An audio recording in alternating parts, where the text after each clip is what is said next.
नमस्कार दोस्तों। मेरे इस चैनल एस्ट्रोमन जी में आपका बहुत बहुत स्वागत है। आइए आज 31 वर्ष की कुंडली का अध्ययन करेंगे, इनके सवालों का उत्तर करेंगे। तो इनके क्वेश्चन इस प्रकार है।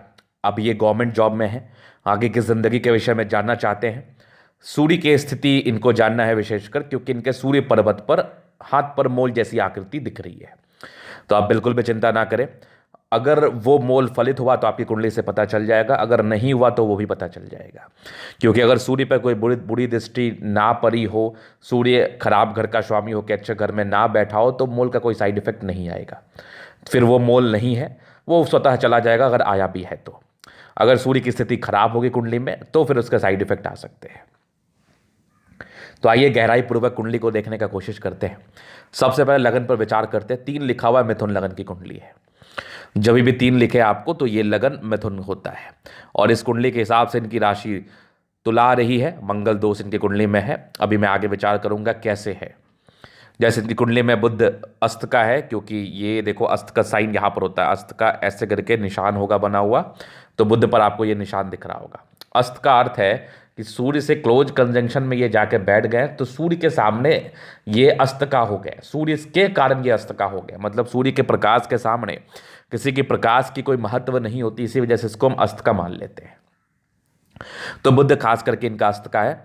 बहुत हिडन रूप से इनकी जिंदगी पर बुध फल देगा, क्योंकि अस्त का अर्थ होता है, कुछ बहुत से ज्योतिष का मानना है कि अस्त का अर्थ होता है जो आपकी जिंदगी पर अच्छा फल नहीं देगा, मतलब उसमें कोई अस्तित्व नहीं है। लेकिन मेरा ऐसा मत नहीं है। अब सूर्य का प्रकाश इतना तेज है, उसके समक्ष आप कोई एलईडी बल्ब को ले जाएंगे तो उसका कोई अस्तित्व नहीं रहेगा। कितना ही प्रकाश आपके पास क्यों ना हो, सूर्य के प्रकाश के सामने किसी के प्रकाश का कोई अस्तित्व नहीं रहता। तो सूर्य के कंपैरिजन में कोई प्लेनेट अस्त का होता है। अस्त का ये बिल्कुल भी अर्थ नहीं होता कि वो आपको फल नहीं दे रहा है, वो आपको बेशक फल दे रहा है। तो अभी हम डिग्री पर विचार करेंगे। डिग्री सूर्य 29 डिग्री पर बैठा है, चंद्रमा 0 डिग्री पर है, तो 29 डिग्री भी कहीं ना कहीं बाल्य वृद्धावस्था, अति वृद्धावस्था है, मृतक अवस्था है। तो इसमें भी मात्र 20 से 25% ही फल आ पाता है।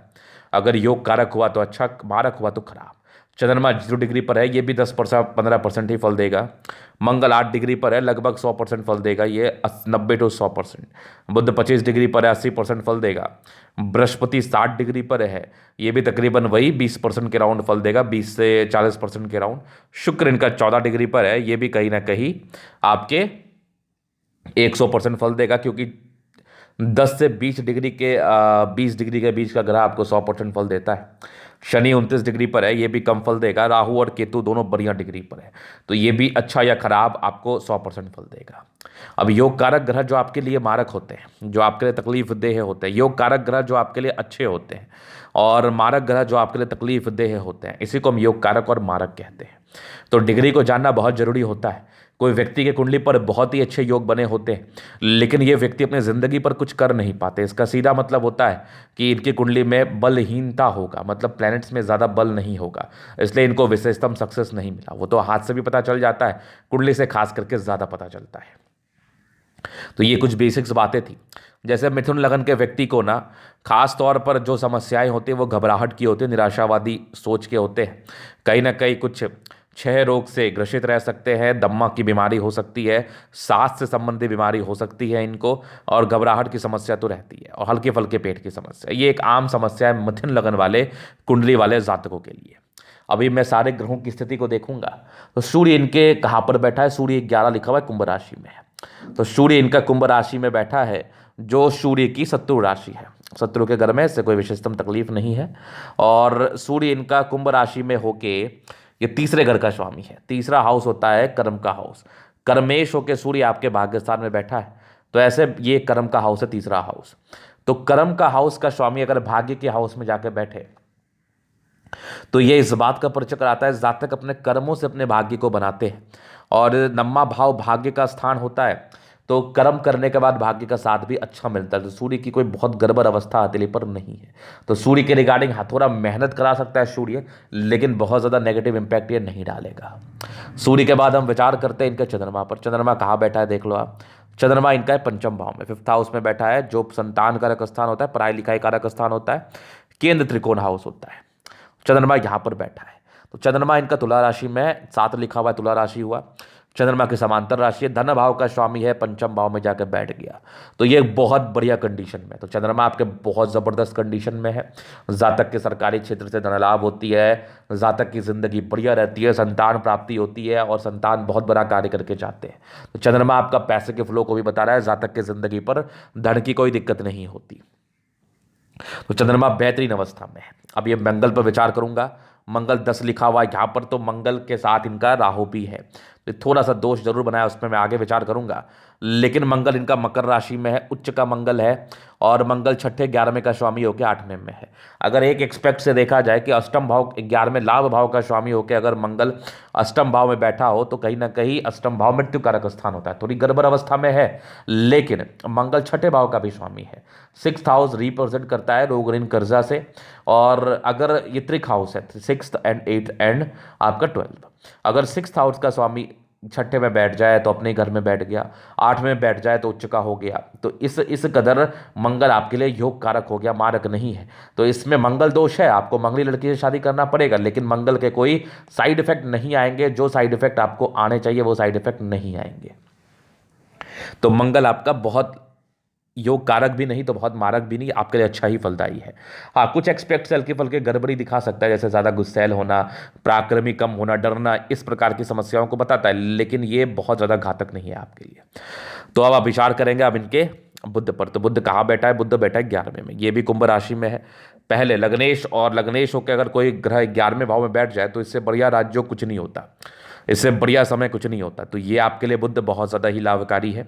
और चौथे हाउस का भी स्वामी है, चौथा हाउस होता है पते आपका गाड़ी मकान वाहन का सुख, तो इसका सुख आपको निरंतर मिलते रहेगा। भाग्य के धनी व्यक्ति हैं आप, भाग्य से आप बहुत आगे बढ़ेंगे, बहुत राइज करेंगे, और लग्नेश अच्छा हो तो जिंदगी भी अच्छी रहती है। मैं बृहस्पति पर विचार करूंगा। लगन में बृहस्पति है, साथ में पत्नी कारक स्थान का स्वामी होकर, कैरियर के स्थान का स्वामी होकर लगन में, तो सारी नेगेटिविटी को खत्म कर रहा है।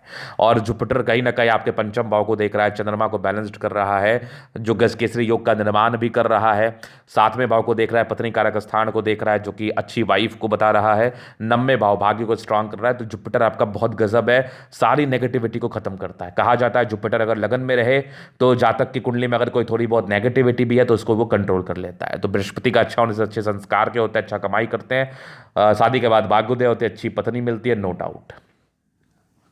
अभी मैं शुक्र पर विचार करूंगा। शुक्र इनका बैठा ये फिर अष्टम भाव में, मकर राशि में है, चूंकि 10 लिखा हुआ है, 12 में, फिर विपरीत राज्यों के कंडीशन में शुक्र भी आपका अच्छे कंडीशन में हो गया। 8वें घर में स्थित है, तो आयु को लंबा कर रहा है, कोई दिक्कत वाली बात नहीं। हाँ, पढ़ाई लिखाई में थोड़ा सा कम मन लगता है, लेकिन दिमाग तेज होता है, फिर वही बात है, दोनों पॉजिटिविटी का इंपैक्ट आ गया। विपरीत कंडीशंस में राजयोग बना लिया, चूंकि यह शुक्र आपका 12वें भाव का स्वामी होकर अष्टम भाव में, तो विपरीत राज्यों के कंडीशंस में मित्र के घर में है, तो यहां पर से शुक्र के भी आपके पॉजिटिव इंपैक्ट आपको देखने को मिलेंगे, इसमें भी कोई विशेषतम गड़बड़ी नहीं होगी। शुक्र भी आपका इवेंचुअली बढ़िया हो गया। अभी मैं शनि पर विचार करता हूं। शनि कहां पर है? शनि पर नजर डालो। सप्तम भाव में शनि है, समांतर राशि में 8वें 9वें, भाग्य स्थान का स्वामी अगर सप्तम भाव में हो तो फिर तो सोने पर सुगंध वाली बात है। वाइफ थोड़ी गुस्सैल होती है, लेकिन वाइफ के आने के बाद धन लाभ होता है, एक से अधिक मकान बनाते हैं आप, मल्टीपल प्रॉपर्टी का सुख होता है, 35 वर्ष के बाद भाग्योदय होता है। चूंकि आयु के हाउस का स्वामी शनि है, तो शनि ऐसे भी थोड़े धीरे चलने वाले ग्रह होते हैं, तो आयु भी आपकी ये लंबी कर दिया, बिल्कुल संदेह नहीं है। मैं राहु केतु पर विचार करूंगा। राहु मकर राशि में स्थित है, 8वें घर में आपके राहु स्थित है मंगल के साथ। थोड़ा एक दोष बनाया मंगल के साथ थोड़ा ये, लेकिन ये अष्टम भाव में है, तो राहु भी शुभ फलदायी है। जब कोई ग्रह शुभ फलदायी है तो वो दोष नहीं योग बना देता है, तो ये राहु भी आपको निरंतर पैसा देते रहेगा। राहु के द्वारा भी कोई विशेषतम नुकसान नहीं आएगा। केतु भी आपका दूसरे भाव में, धन भाव का केतु बहुत मेहनत कराता है जातकों को, और बहुत आगे बढ़ने के लिए अग्रसर रखता है, जिंदगी पर धन कमाई के लिए अग्रसर रखता है, तो कोई चिंता वाली बात नहीं है। आपकी कुंडली बहुत बेहतरीन है, हर एक प्लेनेट के अपने महत्व हैं, और ये बहुत अच्छे कंडीशन में है। बुध को मैं देखूं मैं तो आपकी कुंडली में ना बुध का एक रत्न पन्ना आप पहनो, ये आपके लिए बहुत लाभकारी रहेगा। और शनि का रत्न एक नीलम पहनो, ये 2 रत्न आपके लिए जबरदस्त लाभकारी रहेगा, जिंदगी पर सारे कष्टों को खत्म कर देगा। और ये हाईली रिकमेंडेड है, क्योंकि चूंकि आपका बुध मैं देख रहा हूं तो डिग्री वाइज 25 पर है, तो पन्ना रत्न पहनने के बाद डिग्री को बल देगा। शनि 29 डिग्री पर है, तो ये भी भाग्यस्थान का स्वामी है, ये आपका भाग्य रत्न नीलम होगा, और आपका जीवन रत्न होगा पन्ना, जो कहीं ना कहीं आपके लिए बहुत ज्यादा ही लाभकारी रहने वाला है। तो ये 2 रत्न आपको जरूर पहनना चाहिए। अभी मैं दशा देख लेता हूं कुंडली में क्या कैसी दशा है। अभी आपकी जो दशा चल रही है वो चल रही है आपकी, और लगभग राहु की 2011 के बाद राहु का समय है, तो मैंने कहा ना कि राहु के समय में आप सेट किए होंगे, तो इनकी नौकरी वगैरह 2011 के बाद ही हुई होगी। और राहु में अभी वर्तमान समय में आपका चल रहा है, राहु में चंद्रमा, नहीं सॉरी, आपका बृहस्पति चल रहा है, सॉरी, ये आपकी कुंडली को अगर मैं देख रहा हूं तो ये, हाँ, ये जुपिटर चल रहा है, सॉरी, आपका जुपिटर। राहु में तो वैसे ही 2011 तक था, तो बचपन का समय था, तो विशेषतम पता भी नहीं चला होगा। जुपिटर आपका आया 2011 के बाद, ये जुपिटर आपका बढ़िया है, लगन में है, ये तो बहुत बढ़िया समय आपका चल रहा है अभी, बहुत बढ़िया। बृहस्पति में चंद्रमा 2022 के, अभी 2022 तक बृहस्पति में आपका लगभग ये चल रहा है, क्या बोलते हैं, सूर्य चल रहा है, तो कहीं कोई दिक्कत वाली बात नहीं है। लगभग 90 भाव में है, वार्षिक कुंडली के हिसाब से भी आपका सूर्य 90 भाव में, बृहस्पति लगन में है, तो डेफिनेटली ये भी आपका लगन से 90 भाव में, मतलब अच्छा समय से आप गुजर रहे हैं। 2021 के बाद भी बढ़िया समय आपका है, कहीं कोई संदेह नहीं है। इसके बाद आपका आएगा चंद्रमा, ये तो और गजब का समय आएगा 2023 तक। मंगल भी बढ़िया ही रहेगा, थोड़ा मंगल में हल्की फुल्की 23 से 24 लगभग 6-7 महीने थोड़ी सी दिक्कत हो सकती है नॉर्मल, लेकिन उसके बाद राहु आएगा तो वैसी कोई दिक्कत नहीं देना चाहिए राहु, क्योंकि राहु अष्टम भाव में है, जुपिटर बैलेंस कर रहा है, तो वैसे कोई प्रॉब्लम नहीं। लेकिन हाँ, एक थोड़ा सा संदेहजनक बात मैं करना चाहूंगा, 2024 से 27 के बीच में कुछ उपाय आप कर लीजिएगा राहु के लिए, नहीं तो थोड़ी बहुत ही समस्या दे सकता है, नहीं तो विशेषतम दिक्कत नहीं है। बृहस्पति के बाद शनि आएगा 2046 तक, तो कोई प्रॉब्लम ही नहीं है। बुध आएगा तो कोई समस्या ही नहीं, लाइफ में कोई प्रॉब्लम नहीं। 24 से 27 के बीच में थोड़ी तकलीफ हो सकती है, 2024 से 27 के बीच में, उसके बाद तो कोई समस्या ही नहीं है, जिंदगी एकदम जिंगा लाला है, बल्ले बल्ले है। तो ये था इनकी कुंडली का विश्लेषण, बाकी मैं आपको उपाय दे दूंगा। ये वीडियो कैसा लगा आपको? अगर आप व्यक्तिगत रूप से कुंडली दिखाना चाहते हैं तो हमारा व्हाट्सएप नंबर आपको मिल जाएगा, लेकर आप संपर्क कर सकते हैं। धन्यवाद।